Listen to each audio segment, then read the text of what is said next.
Todos eles. Evidentemente que é.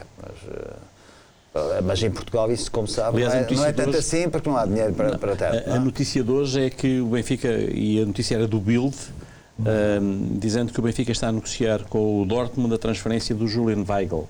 O Weigl é o médio defensivo, 5 ou 6 vezes internacional lá pela Alemanha, é um jogador jovem, tem creio que 24 anos, e não conta para o treinador do Dortmund. Podemos trocar com o Feza. E poderá mandar o Feza para o Dortmund. Assim, o Weigl é um excelente jogador.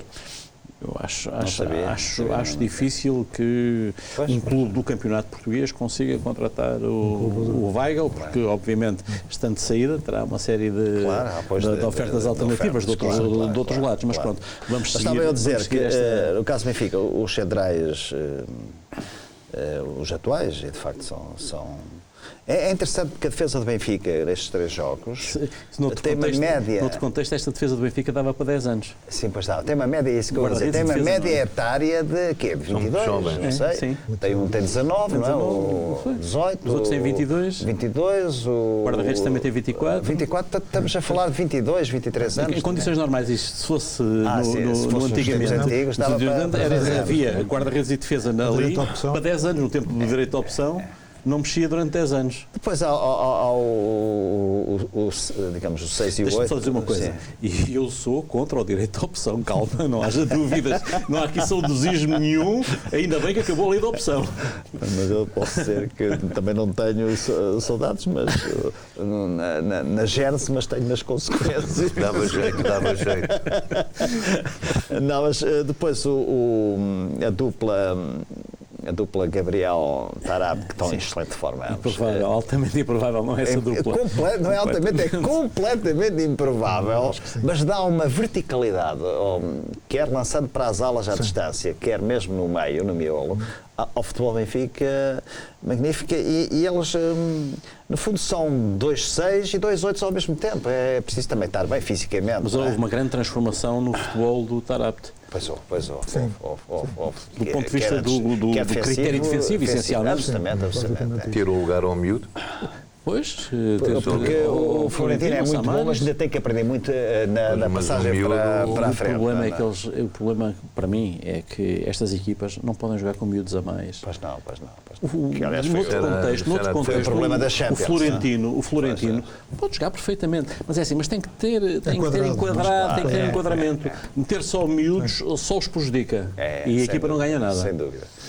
Depois o Vinícius, eu achei piada hoje o Bruno Lage na conferência de imprensa, não sei se quando lhe perguntaram como é que é deixar o Raul de Tomás, que são 20 milhões fora da convocatória, e ele disse, eu sou ponta de lança propriamente dito, há depois há o atrás de ponta de lança, que é o Chiquinho. Portanto, o problema entre o Raul de Tomás e Vinícius são 3 milhões de euros, não são 20. Está a ver como achou piada a uma conferência de imprensa? Está a ver como achou piada a uma conferência de imprensa? Não, há um ponto da conferência de imprensa. É bem metida essa. Mas porquê é que eu achei piada? Porque eu não ouvi a conferência de imprensa. Vi o destaque. Exatamente. E finalmente, deixa-me referir, quer dizer, Chiquinho para mim é um jogador de categoria. É o que se aproxima mais, claro, à distância do jogo, da lógica de jogo dos jovens. Aproveitar ali aquela zona entre linhas e criar superioridade numérica para cima dos defesas. E finalmente o Pizzi, que é como nós falámos a semana passada, é o regulador se ele joga bem, o Benfica joga bem. Se ele não joga bem, o Benfica não joga bem. Está mais provado. Portanto, é uma equipa, mas amanhã é um jogo difícil. Aliás, se nós considerarmos, se retirássemos o Porto, não é? O Benfica-Braga poderia ser perfeitamente a final de Jamor, não é? E, portanto, amanhã, de algum modo, é pelo menos uma meia-final antecipada, não é? Ou seja, em relação ao Sporting... A última vez que vi o Benfica com o Sporting de Braga para a Taça de Portugal, o Sporting de Braga ganhou 2-1, há 5 ou 6 anos, no tempo de Jorge Jesus. Jorge Jesus ainda, sim, foi com o Jorge Jesus. Ia perguntar-lhe, Sérgio, depois do que vimos na Áustria e do que vimos nos Açores, O Sporting tem ali um plantel que dá para 11, mas não dá para mais do que 11. Lasca. Não. É ali Resves Campedourico. Não é?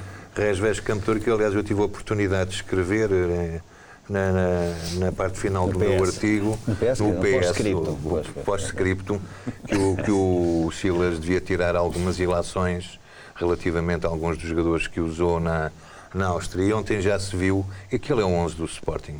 Não vale a pena estarmos a fazer, embora eu continuo a dizer que há ali graves lacunas, porque aquela defesa do Sporting continua a provocar sustos constantes, embora não tenha sofrido golos, mas provoca sustos constantes. Por várias razões, mas enfim, não valerá a pena estar a dissecar essas mesmas razões. Mas percebeu-se que aquele 11 de ontem é o 11 do Sporting.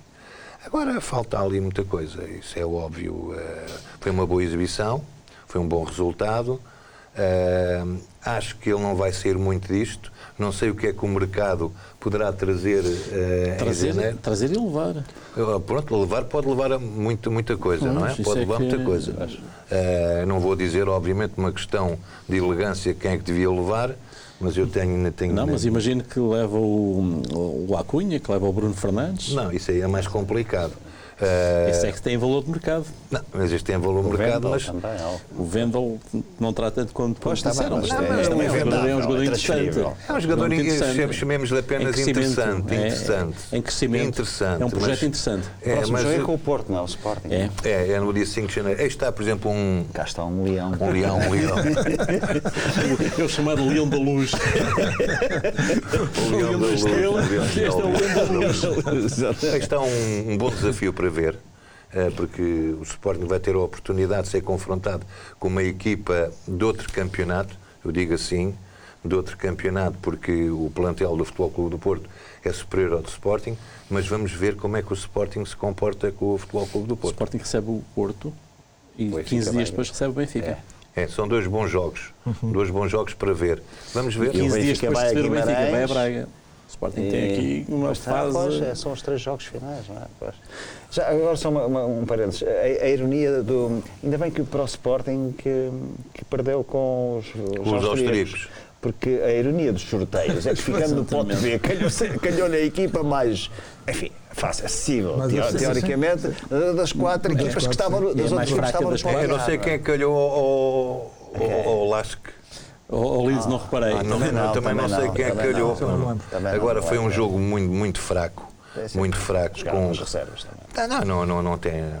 Uma equipa do Sporting não pode... Não há reserva e deixar de haver reservas. Há jogadores com qualidade e jogadores sem qualidade. E aquilo que eu vi foi muita gente sem qualidade, não é? Como é que jogam no Sporting? É a questão que se coloca, não é? Mas isso são contas de outro rosário. Não tem. O Sporting não tem jogadores para fazer essa rotação que outras equipas, que outros clubes podem fazer. E mesmo assim, quando fazem, normalmente têm consequências.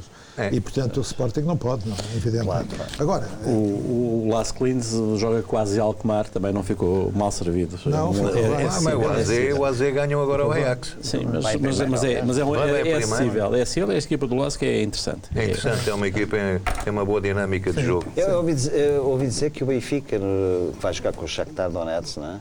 Que o jogo do Benfica, ou melhor, Shakhtar Donetsk-Benfica, em 22 de fevereiro, será o primeiro jogo depois do encerramento do inverno. Vai um mês de férias, agora, vão para férias, vão a banhos, depois fazem uma pré-época. E o primeiro jogo oficial antes de recomeçar o campeonato é com o Benfica. É bom ou é mau para o Benfica? Eu acho que é bom para o Benfica. É bom, por um lado. Acho que é bom para o Benfica. E a história mostra que as equipas que têm este tipo de calendários, nomeadamente as ucranianas e as russas, quando regressam, saem sempre mais fortes do que aquilo que reentram. Mas vai ser um jogo no congelador. Aquilo vai ser... E não sei se o jogo vai ser em Kiev, vai ser em Kharkiv. Se for em Kharkiv é mais para leste. É mais para leste, é mais perto do Donetsk. O Benfica fez uma... É mais frio. O Benfica foi simpático quando, portanto, depois do sorteio, enviou uma saudação ao Shakhtar, e o Shakhtar enviou uma saudação ao Benfica, me dizia apenas agasalhem-se. Foi agasalhem-se. E tem o Luís Castro, é engraçado, as 2 estrelas portuguesas. Isto foi um mau sorteio, foi um sorteio exigente, assim, nenhuma das equipas está eliminada, mas, interessante porque ao Benfica vão ser jogos complicados, embora o trabalho esteja feito com calharam equipas da Champions. Sim. Não é? Calharam equipas da Champions. Sim, e ao Braga quem foi? O Rangers. Ao Benfica calharam equipas da Champions. Portanto, o Benfica é como se continuasse na Champions, embora esteja na Liga Europa. E com menos dinheiro. Embora esteja na Liga Europa, claro. Mas de qualquer forma, o trabalho desta época está feito e Portugal garantiu que tem mais uma equipa. Claro, isso era o mais relevante. Agora, portanto, esta fase de grupos. 4 equipas portuguesas é realmente muito bom. E está a ganhar uma margem para poder manter com duas equipas nas Champions, mais eventualmente uma, durante alguns anos, mesmo que tenha mais performance. Quer dizer, qualquer um dos adversários. A questão é que a partir de 2024 deverá haver uma alteração de paradigma. Vai entrar uma nova competição, uma terceira divisão com mais uma prova europeia. Campeonato da Europa, a imagem do Campeonato de Portugal. Mais ou menos, vai ser mais ou menos uma coisa tipo Liga das Nações. E depois vamos ver quantas equipas portuguesas é que vão ter acesso à elite, ao pelotão da frente, como diria o esta Champions este ano é absolutamente paradigmática do ponto de vista dos anéis do futebol na Europa, não é? Pois, estão os 5, são 16 dos Big Five. Exatamente, mas até aí há a hierarquia. 4 da Inglaterra e de Espanha, que são os melhores campeonatos. Sim. Depois 3 da Alemanha e 3 da Itália, que vem a seguir. E depois a França, que é 2. Ou seja, não podia ser mais exata a fotografia do que é antecipadamente a Champions. E daí, logo de entrada, aparecerem no sorteio, aparecerem jogos para os oitavos de final, que são autênticas finais de campeonato. Real Madrid, City vai ser Liverpool, Atlético Madrid. E Liverpool, Atlético Madrid. Outro grande jogo. Esse foi Valência, ou Atalanta, em princípio. Paris Saint-Germain também tem coisas difíceis. As Juventus também não estão. Estamos a 5 minutos do fim do programa. Eu queria trazer ainda aqui a questão do túnel do Jamor, só pelo silêncio que continua a ouvir-se. Insuportável silêncio que continua aqui a dar cabo dos ouvidos a toda a gente. Vítor, o que é que... Quer dizer, o silêncio neste momento, do meu ponto de vista, compromete mais, portanto, a equipa, portanto, do Belenenses SAD do que propriamente, a equipa do Futebol Clube do Porto. Acho que é uma equipa do Belenenses SAD que tem que se sente mais em dificuldade, porque estaria, portanto, parte do princípio de que é o próprio treinador do Belenenses que faz aquele tipo de acusações, são acusações muito fortes e, portanto, a partir dali há que esperar um certo desenvolvimento. Quando, da parte do Futebol Clube do Porto, o que acontece, o que naturalmente sucede, é que tenta desviar um pouco as atenções, tenta deixar que o tempo passe, tenta esperar naturalmente, portanto, o tempo do inquérito e das circunstâncias, portanto, que são naturalmente demoradas e não vão levantar mais questões. Acho que no caso daquilo que está a acontecer, nomeadamente com o silêncio do Belenenses, é que é a parte mais complicada. A parte que, do meu ponto de vista, me parece que devia de ter uma condição de esclarecimento, basicamente esclarecimento da opinião pública. Eu acho que isso era absolutamente necessário e esse esclarecimento é muito simples, naturalmente que os jornalistas têm a obrigação de fazer a pergunta. Perante a acusação de o treinador do Belenenses, feita pelo treinador do Belenenses, de que tinha sido agredido, os jornalistas têm a obrigação de perguntar ao treinador do Porto, sim ou não, e têm a obrigação de perguntar também ao treinador do Belenenses, então, mas afinal foi agredido ou não foi agredido? Esta é a função do jornalista. Eu parece-me que aqui o que está ainda tornou-se mais diria que mais complicado e mais, eu diria que leva e suscita alguma especulação, é o facto do Presidente da Belenenses-Sade vir dizer que não está em causa, portanto o Benfica teve piores resultados com o Porto do que o Belenenses. A questão que foi suscitada. Não faz sentido, quer dizer, não, e o problema mas a questão não foi suscitada. Da forma como ele, este Presidente introduz, digamos, uma questão que não faz qualquer sentido e que parece um bocado... não parece, é mesmo absurda, dá a sensação de que procura, de uma forma atabalhoada e até despropositada, esconder alguma coisa. E isso é que torna as coisas, evidentemente, mais complicadas. Eu diria que, de qualquer maneira, estas coisas todas levam muito tempo, vão levar muito tempo. Sim. Na justiça portuguesa, nomeadamente na área do desporto, estas coisas são... Porque agora vem o inquérito e depois vêm as imagens e depois vêm as testemunhas do que viram e das que não viram. Eu acho que o tempo se encarregará depois de fazer passar uma esponja sobre aquilo que se passou neste caso e que as pessoas ficarão todas com a ideia daquilo que realmente se passou, mas não vai, do meu ponto de vista, não vai ter grandes consequências. E em relação a este treinador, ao Pedro Ribeiro, pois, que é uma situação complicada. É complicadíssima, mas ele se começou, tinha que acabar, não é? Evidentemente que...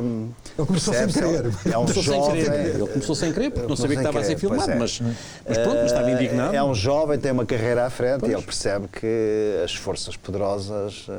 desta ou daquela forma, poderão prejudicar se ele avançar. Portanto, é uma situação muito difícil para ele. A questão do comunicado do Presidente da BSAD é absolutamente patético, quer dizer, como o que é que o Benfica aqui a tido e achado, é inqualificável, mas o BSAD, além de ser, é preciso também parecer, não é? E o que eu ouvi esta tarde, não sei se confirma, mas ouvi na rádio, é que se admite que o Belenenses, que a BSAD estará disposta a não dar as imagens preferindo ter uma multa que é simbólica, claro, que é outra normalidade de tudo isto, não é? Que uma mera multa paga o preço da omissão e da mentira. E merece o segundo. Exatamente. O segundo Dragão de Ouro. Acho que é o que... Absolutamente. Bom, e é com este caso triste que nós nos despedimos. Tenham uma boa semana.